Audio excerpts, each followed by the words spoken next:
Welcome to the Real Estate Syndication Show. Whether you are a seasoned investor or building a new real estate business, this is the show for you. Whitney Sewell talks to top experts in the business. Our goal is to help you master real estate syndication. And now your host, Whitney Sewell. This is your daily real estate syndication show. I'm your host, Whitney Sewell. Today, our guest is Amy Wan. Thanks for being on the show again, Amy. Thanks for having me back. Yeah, I really appreciate you being on and doing really a series of shows and just laying out numerous topics that are so important that we all need to know about.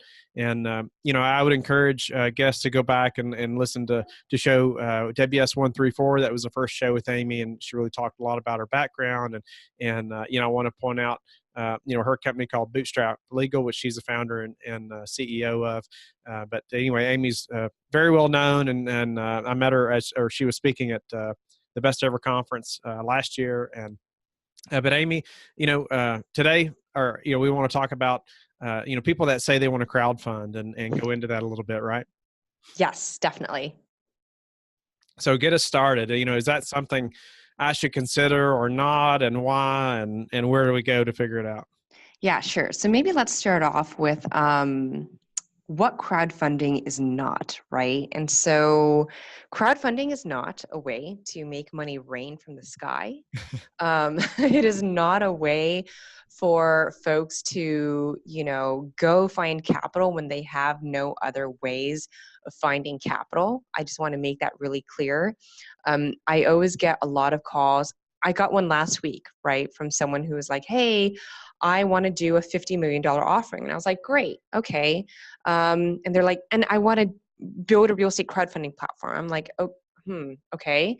And so as we were going into conversations about why and what specific projects he wanted to do and stuff like that, the story was they wanted to raise $50 million for an office building. And I asked him, how much money can you from your investor base actually bring to the table? And they said $1 million. And I said, okay, well, are you going to get financing on this project? Because then you don't have to raise all $50 million.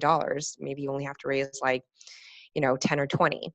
And they didn't want to bring financing. And so, this is where a lot of people, I think, have unrealistic expectations. If you can only raise one yourself and you want to go to the crowd to get the other 49 million, you're going to be very, very hard pressed to do that, right?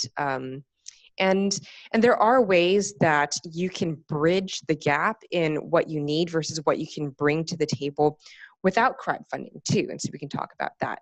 But I guess maybe first let's talk about what are the types of crowdfunding, right? And there are 4 types.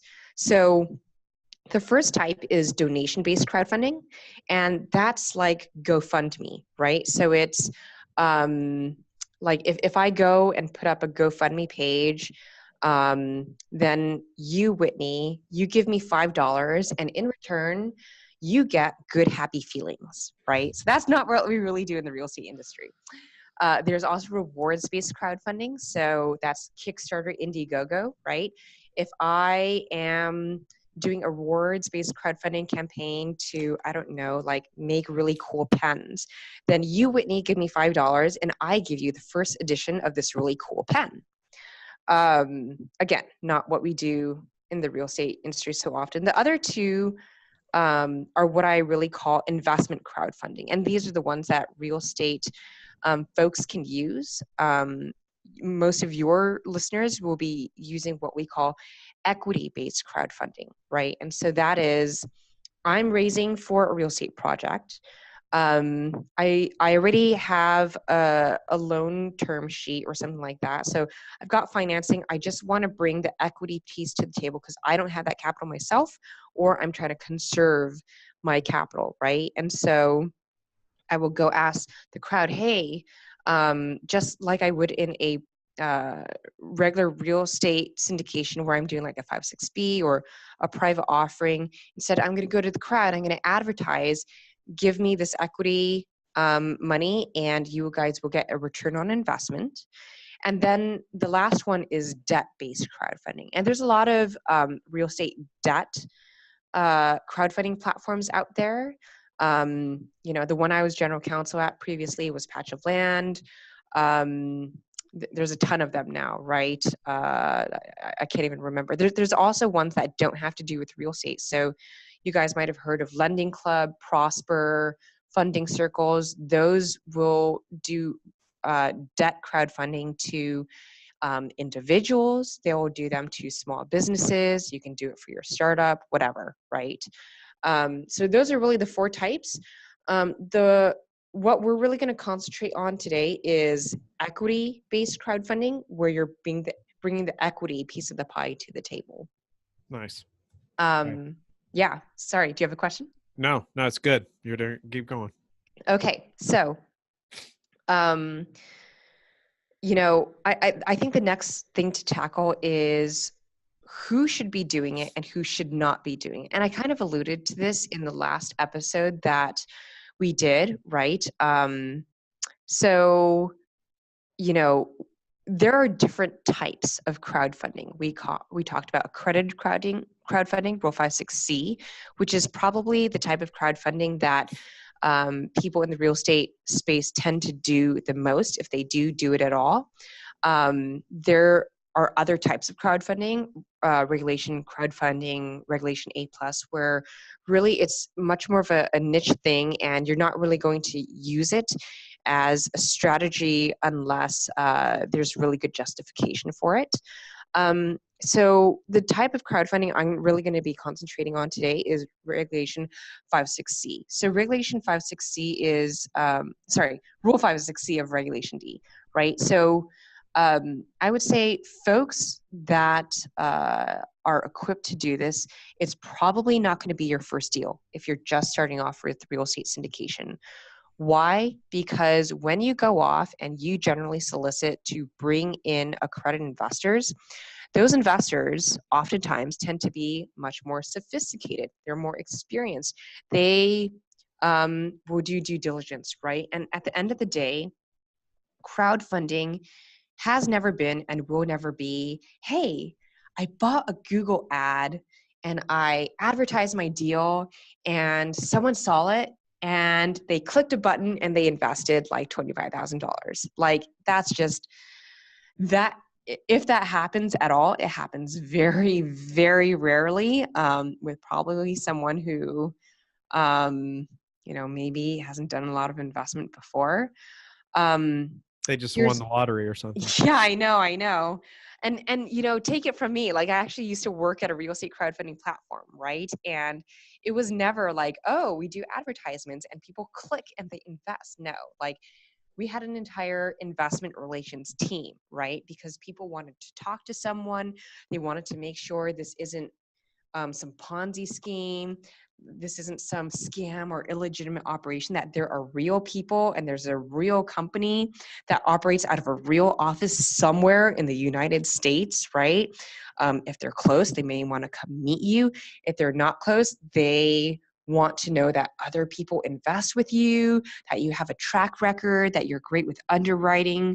So, a lot of people tend to call and say like, oh, I don't have a list of accredited investors yet. I want to go crowdfund. And I always say, no, start off with friends and family. Why? Because you don't have a track record yet, right? You want to build your track record, and who is going to trust you more than friends and family? And hey, maybe when you get 1 or 2 or 3 deals funded with friends and family that are paying out, maybe one of them exits very quickly, whatever. And then you start getting more and more accredited investors, right? That you're meeting through meetups or, like podcasts that you do, or, networking events, at Joe's conferences or whatever. Once you start getting that track record underway, then it's a lot easier for people to invest in you.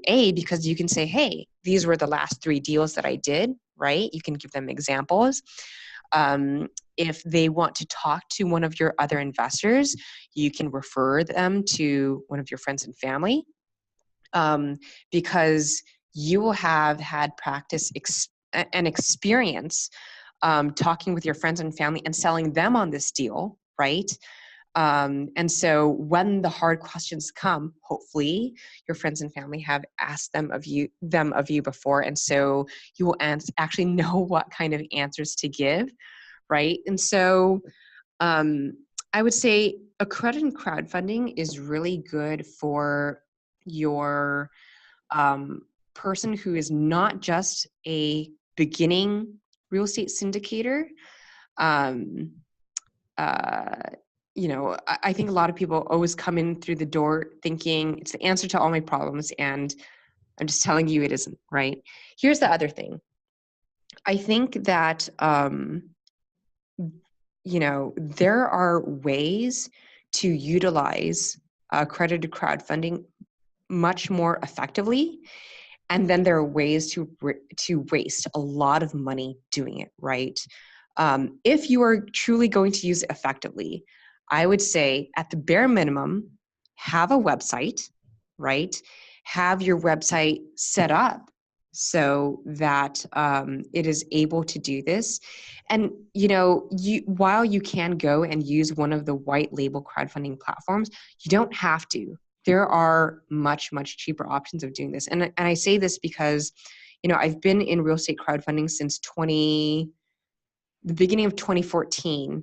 And I've seen people, they've wanted to reinvent everything from scratch. They want to go hire this tech team or this outsourced dev team and spend, hundreds of thousands of dollars building a real estate crowdfunding platform, or they even want to go white label one. You don't have to do that, right? The crowdfunding piece the technology is not going to be what takes your business and makes it super scalable. There's not going to be a great ROI because, real estate crowdfunding sites are a dime a dozen. There's so many out there. I think in 2016, there were probably over 1,000 of them, right? And so don't waste your money or your time trying to build all this from scratch. You don't need to, okay? There are much more effective ways of doing this. Also, if you're going to do this effectively, I would say you want to make sure that you have a very good marketing team, right? So you can go out and obviously tweet and, go post on LinkedIn for free. But really, I always tell people, if you're going to do a 5-6C, it's best if you only do it once in a while, right? Because most of your money is still going to come from your 5-6B investors. 5-6C is a great way to funnel people into the pipeline that haven't previously heard of you.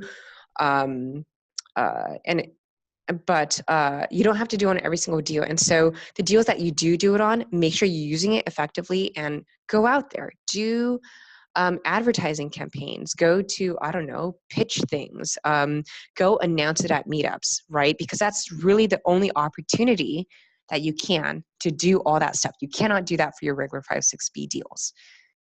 Who is Vinnie Smile Chopra? Came to the U.S. from India with $7 in his pocket, and today he has created a portfolio of over $200 million in commercial real estate. He's a CEO of 5 companies, acquiring and managing diverse multifamily portfolio of 3,500 units, and his team self-manage all the assets. Vinnie has walked the walk with over 26 successful syndications during multiple economic cycles, including downturns over 12 years. He has built a very extensive educational academy to teach and mentor investors. Vinnie, tell us about this Multifamily Syndication Academy. Thank you, Whitney. Thank you so much. I'm really proud to really talk to everybody about this extensive multifamily academy that teaches new and sophisticated investors how to use other people's money through syndications. That has been my world, to buy apartments from 50 units to 500 units, and how to select emerging markets, how to do deal analyzing, investor education, other people money, syndication blueprints, everything I have learned, I teach in this academy, and over 500 lectures, and also how to manage the assets also, and along with lots of great templates and PowerPoints, everything. And I personally also mastermind coach all my students every Wednesday. So to reach me, Whitney, all the students have to, or investors have to just text the word learn, LEARN, learn to 474747, or call my team at 925-766-3518. Now, having said that, there's still a lot that you can do with your 506B deals that does not constitute what we call advertising or general solicitation, right? So when you are advertising your business in general, that's okay. But advertising your business in general does not mean, hey, I'm raising $5 million for 123 Main Street, right? It is, hey, I'm Whitney Sewell, and I am in the business of real estate syndication, right? You can say that. You can say what your business is. You can say, hey, last year I raised, I don't know, $200 million for real estate syndications. I did 50 projects. This project that I did 5 years ago just exited, and we gave investors a, 40%, ROI or whatever it is. All those things you can say, right? But obviously, whatever you do say, whether you're doing a 506B or C, always run it by your attorney, because how you word it is everything, right? And there's no fine line. There's no like black and white for what you can and cannot say, and how you say it. So just run it by your attorney, because they've seen a lot of this kind of stuff. Okay, so I've talked about marketing. I've talked about what it is not. What else is there? Do you have any questions? Just as far as crowdfunding? Yeah. Yeah, I was just thinking about somebody that's very experienced in the industry. Maybe they've done, a dozen syndications or more. They can raise lots of capital pretty easy. They've built this large track record and relationships with many investors, obviously, by that point. Is crowdfunding ever something that they should be like, well, wait a minute, maybe I should explore this, or should they just kind of keep doing what they're doing with the 506B? So, I have a lot of clients who they're normally in the business of doing 506Bs, right? But once in a while, maybe once every like 4 or 5 or even 10 deals, they'll cherry pick one that, looks particularly good for advertising purposes. They will 506C it, right? And they do it so that they can go out and reach a different audience of people in a different way. So normally whereas they have their webinars or their email list or whatever, if that is not sufficiently enticing to bring people through the process of having all that pre-existing relationship and all of that stuff, they'll go and they'll launch some ads and be like, hey, this deal on 123 Main Street, we're estimating the return is going to be, this number, asterisk, right? And it just, it just reaches a different audience. It's a different way for you to go find new accredited investors. And even if they do not invest in that deal, that's okay, right? Because really the main purpose of you going and doing it was to go find new people that one day maybe they will invest in a deal down the road, if not that deal. But remember, it's not always like you meet an investor and very quickly they want to give you money, right? And so that's why we say you bring folks in through a 506C, and even if they don't invest in that one, you season them a little bit, right? You had that conversation with them. or the coffee or the chats, you make them fill out a survey. Hey, do you want to know more about my other deals? When you say that, do not, refer them to any of your other deals that are already in existence. Wait until your 506C offering is over, until you've had those coffees and those conversations. And then the next 506B deal that comes along, you can show it to them.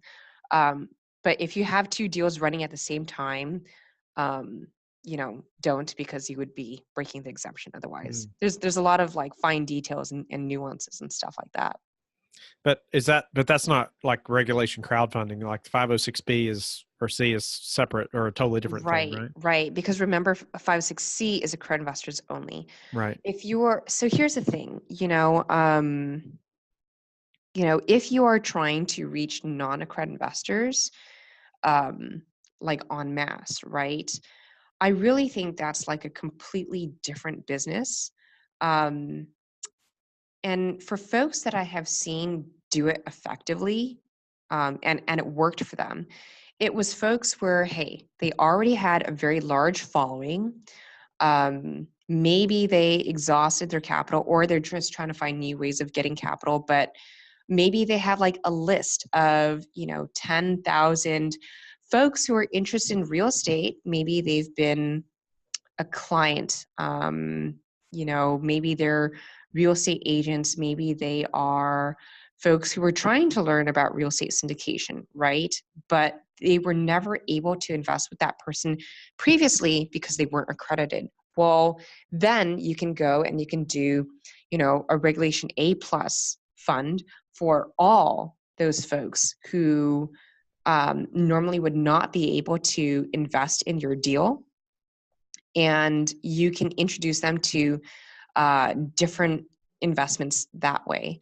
The only thing I'll say is that, in crowdfunding, there's always this issue called adverse selection, right? And you've seen this regardless of whether it's real estate or startups or whatever, is a lot of the best deals end up going to private investors, and a lot of the not as great deals end up going to the crowd, right? Reason being is a lot of people who come in through the funnel, they think, I can't get private investors to invest in this at the valuation that I want. So I'm going to do the valuation that I want, right? No one's going to check me really. And I'm going to just offer it to the crowd. And they don't really get as great deals. So they're none the wiser, or they're not in the business of sitting there and due diligencing and underwriting real estate deals all day long. So what do they know, right? You tend to see a lot of those deals in the retail investor arena. And, it sucks, but that's just kind of how it is. But to the extent that people offer a good deal, it does tend to get filled up very quickly. But again, this is all marketing strategy, right? Like one of the first real estate Regulation A+ deals, it was Fundrise, right? And they're based out of DC. They've been real estate crowdfunding for years, right? They were doing a la carte deals before they did their big Reg A+, but now they have several Reg A+ funds, right? And they're all different types. There's like the Midwestern one, the Northeastern one, whatever.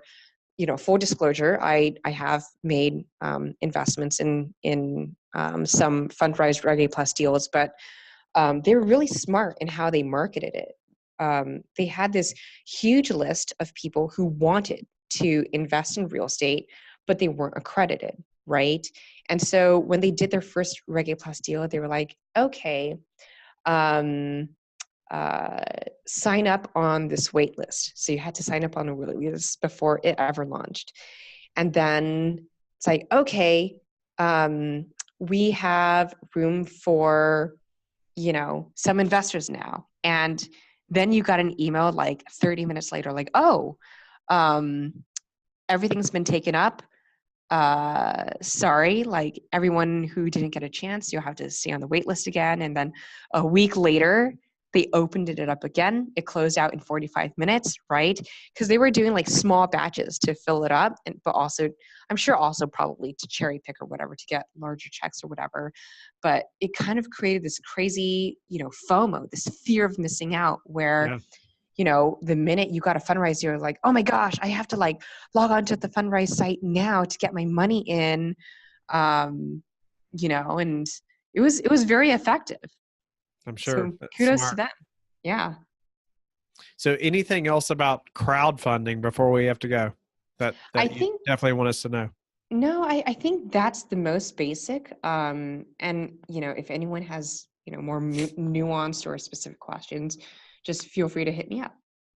I mean, on the syndication side of as far as syndicating real estate, it's going to be very rare that we would ever even consider crowdfunding, correct? It's not rare to consider it. It is rare to actually use it. Okay. Yeah. Okay. There's a difference, right? Yes. We might think we want to use it, but that's when we're going to consult with somebody like yourself. Yeah. All right, Amy. Thank you again. And, I appreciate you doing a series of shows and laying many things out for us. Tell the listeners again how they can get in touch with you. Sure. So I'm on all the different social media channels. Amy Y Wan, that's AMYYWAN. That's my Twitter, my LinkedIn. They can find me on Facebook, or they can just go to bootstraplegal.com and book a free consultation. Great. Thanks again, Amy. I appreciate the listeners being with us today. I also hope you'll go to LifeBridge Capital and connect with me and go to our Facebook group so we can all learn from experts like Amy and grow our business together. And thank you all again. We'll talk to you tomorrow. Thank you for listening to the Real Estate Syndication Show, brought to you by LifeBridge Capital. LifeBridge Capital works with investors nationwide to invest in real estate, while also donating 50% of its profits to assist parents who are committing to adoption. LifeBridge Capital, making a difference, one investor and one child at a time. Connect online at www.lifebridgecapital.com for free material and videos to further your success.